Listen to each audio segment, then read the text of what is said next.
It's widely accepted that charismatic leaders form the backbone of visionary companies. And it's true, setting a strong and compelling vision can be a good strategy.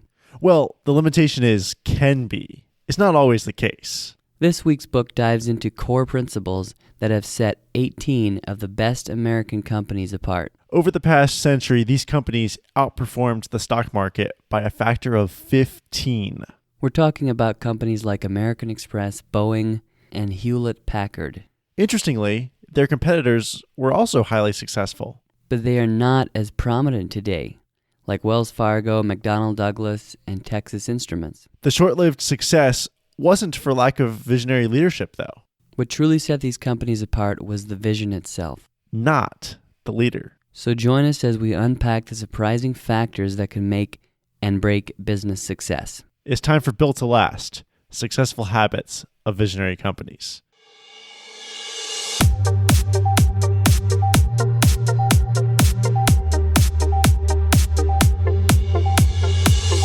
Welcome back.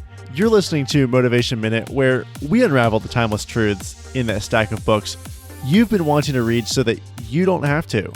This week, our book is Built to Last, Successful Habits of Visionary Companies, and it's by Jim Collins and Jerry Porras. I loved this book. There's some really good principles in here about, I think, business-wise that you can apply, which, of course, is what the audience is, talking about successful businesses. But I found some interesting personal notes that I think would be fun to dive into as well. No, that sounds I'm pretty great. pumped for this. Awesome. Yeah. I really like Jim Collins. He wrote another book called Good to Great, which I read a few years ago. So he wrote this book. Apparently it's a classic. It was written in 1994, translated in over 25 languages. And they wrote it because they studied... 1994? Yeah. So I was thinking, that's old. Yeah. But amazingly relevant still, I think. Yeah. And they surveyed hundreds of CEOs of the world's top organizations and compiled a list of the top 18 visionary companies. And they put the principles that they learned, what made them successful. Yeah, and the principles are pretty simple, but are different than you'd expect. Like in the quick summary we just did, the idea that the leader doesn't have to be the visionary. Like, that's a common myth, that you have to have a visionary leader. But this book puts that aside, saying, hey, if the leader can step away and the vision keeps carrying itself, that's when it means you've been a good leader. And that's just one of several great things for the book. I've got 3 key ideas I wanted to bring up. Okay, great. You want to kick it off with the first one, which would be clock building. Okay. What's a clock builder? Well, a clock builder is the opposite of a time teller. And a time teller is someone you're like, hey, what time is it? They're like, oh, it's 9:02 p.m. on February 19th, the time we're recording. And but the clock builder is someone who builds a system so that you don't have to ask someone for the time. Okay. Ah. Why is this important? Well, it's easy to be a time teller. That's what a typical manager is. Right. But the thing is, the moment you leave, the vision's gone with you. It follows you. Wow. A clock builder sets the vision and makes it self-sustaining so that you don't have to be like a charismatic leader. Like, you're building a vision into the company that's baked in. Wow. And it keeps moving with it. So it's kind of like if you have always had to have someone around to ask them what time it was all the time. And if they left, you'd lose track of time. And that's kind of, I guess, what a leader is, that always has to be there to make sure the vision is always carried on. You know, he has to kind of micromanage everything, which was what we've been talking about a lot recently. But so you're not a time teller, or you're not just like standing there making sure everybody else gets the vision, but you build the clock so that it goes itself. Then everybody else can just glance up and see what time it is. It's kind of a cool, right. Cool analogy. Exactly. And the clock is like a process. You know, we were talking with Dave Powers recently about, you know, how do you use processes to take your business to the next level, or your life. And the whole idea is that you approach a problem saying, what process can I use to solve the problem? Not how do I solve the problem? Like, that's too simple. If you just go about trying to solve problems, they're always going to keep calling you. But if you have a process, then you enable other people to independently, carry that on. Yeah. Well, they're just going to ask you how to solve the problem, or they're going to ask, their boss, how do I solve the problem? And that's not how you want it set up for a success. Well, apparently these successful companies weren't like that. They had it set up as systems so that, so it talked about you don't need one, good, visionary, amazing leader. I think maybe to start a company, there's obviously a founder and everything, but apparently like you wanted to get to the point where the company is producing leaders, or there's multiple leaders, or it's like more of a team effort, right? Right. It's definitely it's not one person. Like we were saying, if it's tied to the person, then they leave, it's over. Huh. And that's how a lot of companies can fail. That's how teams fail. If the person who's been in charge and knows everything and no one knows how to take their place, that's bad. Yeah. I think we talked before about making systems so that you basically out-invent yourself and you invent the next. I think it was in Rise of the Robots. It was like to stay ahead of technology. You keep inventing ways to stay ahead of it so that you invent yourself out of your previous job and into the next one. Like, it's like that with systems. Right. Another great idea or lesson from the book was this idea that you don't need an idea. Wow, a lot of ideas there. It said that you don't need a great idea to start a company. I thought that was interesting. Yeah, that is something that hits home to me because I've heard this principle before from different people, and then I hear other people who have this idea for a company think they have the greatest idea in the world. They have this one idea. They tell me like, oh, I've got this cool idea for a business. Don't tell anybody. And it's like, and ideas are ultimately pretty much worthless. I think we've talked about it in the past. An idea, there's so many ideas out there. Even if you have an original idea, it's not very valuable, because unless you do something with that idea, it doesn't mean anything. Unless you accidentally invented a new element, it's, an idea is just an idea. It's not that important. Yeah, and it's like how you handle it and what you stand for as a business that make the product, not the product itself. Yeah. Like the book was talking about business examples where I think Marriott hotels was started where J.W. Marriott, he's like, I don't know what business I want to do. Maybe I'll just get into like, I forget if it was hotels right away or he dabbled in like boxed lunches on airplanes. Really? And then quickly stopped that. Totally different idea. So it's like, yeah. And there were other companies where the founders just sat around months into the business being created saying, so what should we make? Yeah. There's lots of feels examples. Too late. Yeah. Well, there's lots of examples of that. I'm trying to think of some, but I know Apple first made computers and they were an amazing success, but computers are actually not Apple's most successful product. Like they're just a small slice of their revenue.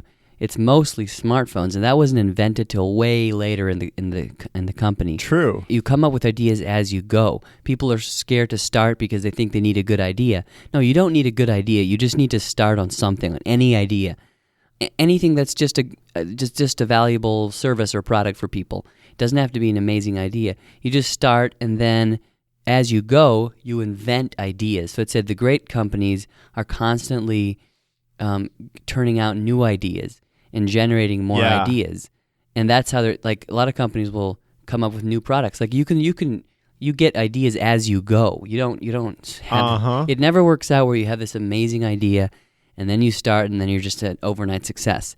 That's almost unheard of. It doesn't happen. Well, you hear it on the news because it's so rare, but that doesn't happen. Normally, people just start in their basement and then they slowly invent things, and years later they have a great idea because of all the work they put in. Yeah, it's the branching and pruning process the book brought up, where like a tree, it starts out, you have no idea where the tree is going to grow, but you still have to prune it. You have to take away some parts of it, and then you have to allow certain branches to expand. And that analogy was used in the book to talk about how when you're branching, you're adding variation to your ideas. When you're pruning, you're refining your ideas. It's a constant balance. Right. That's so good. That's exactly how it is. Yep. And that was one of the points where I was thinking, I need this personally, this whole branching and pruning. Like what it does is it positions you better for change in the future. I get caught up most of the time thinking, how can I optimize the path to my goals and do the most effective thing right now to make the goal possible? But the problem is I don't often know what the most effective thing to do to make my goal possible is. Yeah. So you won't know. You won't know until you you won't know until you That's to start and just to start with something and then like slowly learn as you go.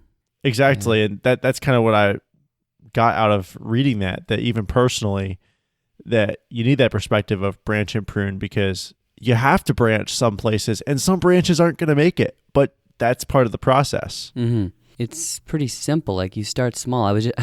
I'll bring up this example of my friend Josh, who's writing a book. Maybe he'll listen to this episode, and he's a really, really smart kid, and he's writing this this book, and I might not be totally correct here, but it's like a mythical, like kind of like Lord of the Rings or the Hobbit style book of like he made up his own world and his own creatures and everything, and he's actually I really impressed. Like it's very in depth, and he's only like 14, I think, and he was telling me he's going to write this whole book, but he's going to wait like it's going to take him like a couple years to write it because he's going to make it perfect and he's going to find the right publisher and it's going to it's going to be a huge success and he wants to have it perfect so that when it comes released it's going to be great. The problem is like it almost never happens like that. Most writers write a lot of books before they ever have like a New York Times bestseller or whatever. Right. And I was telling him, what if you just wrote a simpler book that didn't take you a couple of years, and plus you're so young, that would get you attention. If you could release one in a couple of months or half a year from now, and just write another. Yeah, right. And you could release that, and then of course it wouldn't be as good as you want it to be, but you just release it, and then you write another one, and then you get better, because if you bet everything on one big moment, like okay, everything's gonna go, I'm gonna have the perfect idea, the perfect thing. And I'm gonna start all at once, and it's just gonna be a major success. That's just like a fantasy, and it doesn't happen. Yeah. And what's interesting about when you keep changing things up, so you're always publishing or you're always making a change in your business, same kind of concept. It's not about comfort, so you're making yourself uncomfortable because you don't want to get complacent, thinking, I have the perfect book to sell, and you want to create the stimulus to change and improve your book before other people start forcing you to do it. And so you can make genuine, longer lasting vision by adding value when you don't need to, which is right now when you're refining things. Interesting. So because it sticks around. Refine things and improve things intentionally before, or as soon as possible before you get a complaint from the market or from your customers. Right. Yeah. Because then you catch things sooner. That's the whole, you're pruning. Look ahead. Refining. Yeah, but the thing is you can't do that if you wait, and you can't, but you still have to have feedback from the market or from other people or whatever to kind of improve a little bit, right? A little bit. And if you wait, that's true. If you wait for this one big idea or one big moment, then you can't really refine and you can't improve, or you don't have any feedback. But if you go a little bit at a time, slowly, prune as you go, then you can make improvements. Boom, boom, boom. Like, let's say, for example, the book example, release, a first version and then a improved version or whatever, so that you can improve as you go. Yeah, and that works out a whole lot better because you catch issues sooner. It keeps things moving. That's one of the things this book was talking about, where when you're visionary as a company, it's the whole clock building concept, where you're making the process, but that's built by stimulating progress, which is by branching and pruning constantly. And then this other point, which was preserving the core. Okay. And what that meant was setting a very big vision. And they called it a BHAG vision in the book, which is BHAG. as an acronym, standing for Big, Hairy, Audacious Goals. It's a great name. Okay. Is the kind of goal that people get it right away when they hear it. The book had an awesome example. General Electric, their goal was to become number 1 or number 2 in every market we serve and revolutionize the company to have the speed and agility of a small enterprise. Now contrast that with Westinghouse, their competitor, whose, big statements were total quality, market leadership, technology driven, blah, blah, blah, blah, blah. Nice adjectives don't have the same ring as something that's actionable, huge, or bold. Would you agree? Right. Because to be like, we're going to be number 1 or number 2 in every market we serve is a whole lot better than market leadership. That's right. Like, it doesn't make you get out of bed, market leadership. So they're a lot more specific and had a clear goal. Yeah, specific with a deadline. Okay, wow. Or very specific with extreme as the specificity. Extreme. You're trying to get to number 1 or number 2. You're not just trying to be better. Okay, I like that. So they had said we're going to be the number 1 or whatever, but measurably, whatever, not just, we'll be the best, market leadership, whatever, No, measurably better. Actually, I was just talking today with about how I need to have a better vision for my company or for our company. What do we want to do? Why are we doing what we're doing? Some type of written down vision. What do you think it is?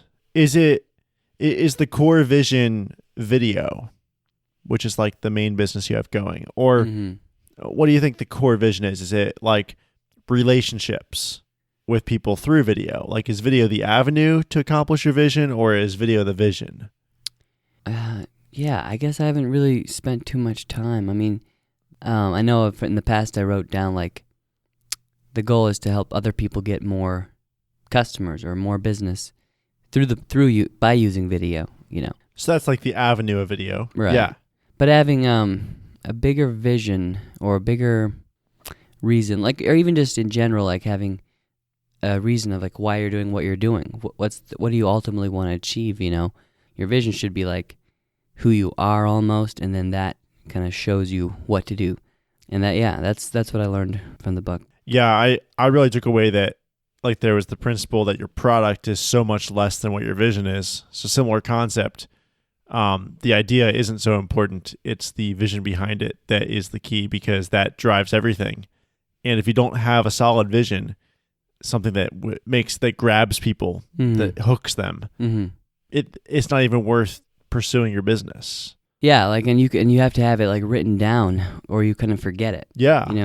When I first started my business, I had it in my head, or I really felt like I had for the reason I wanted to start my business. I wanted to be financially free. I didn't want to have a regular job. I wanted to make a lot of money in the future, or I wanted to, travel, whatever. I wanted a lot of different things that were motivating me, and I desperately did not want to do what everybody else was doing. But over time, it's kind of you just slowly forget about it, or you don't know why, And if you don't remember why, then you kind of lose focus. And why are you doing it? And then you forget. Then you're not motivated anymore. And the hard thing is, vision is the payout is so far out. You can work on vision for a weekend and be I'll set the vision for my business, but then that's not helping you make money right now. Yeah, right. Exactly. But it sets the course for later, but then it's still am I limiting myself by my vision? Yeah. But you have to make some kind of vision so that you have some limitation, because otherwise you won't get anywhere. Exactly. But yeah, so this was a great book. I enjoyed it. Built to last, and you can check out an episode like this every week right here at Motivation Minute. Just tap subscribe, and you can see our website, motivationminute.com. Lots of great resources there. We have a checklist which you can use to speed read books like we do. We also have a survey there where we want to hear the books you want to hear. So be sure to check those out and leave us a review. It helps us out a ton on iTunes. Yeah. Stay tuned for the next book by Jim Collins, Good to Great, which I actually read a few years ago, and I read the whole book. So we'll have a lot to talk about on that one. Yeah, that'll be fun. So thanks for listening, and we'll see you next week.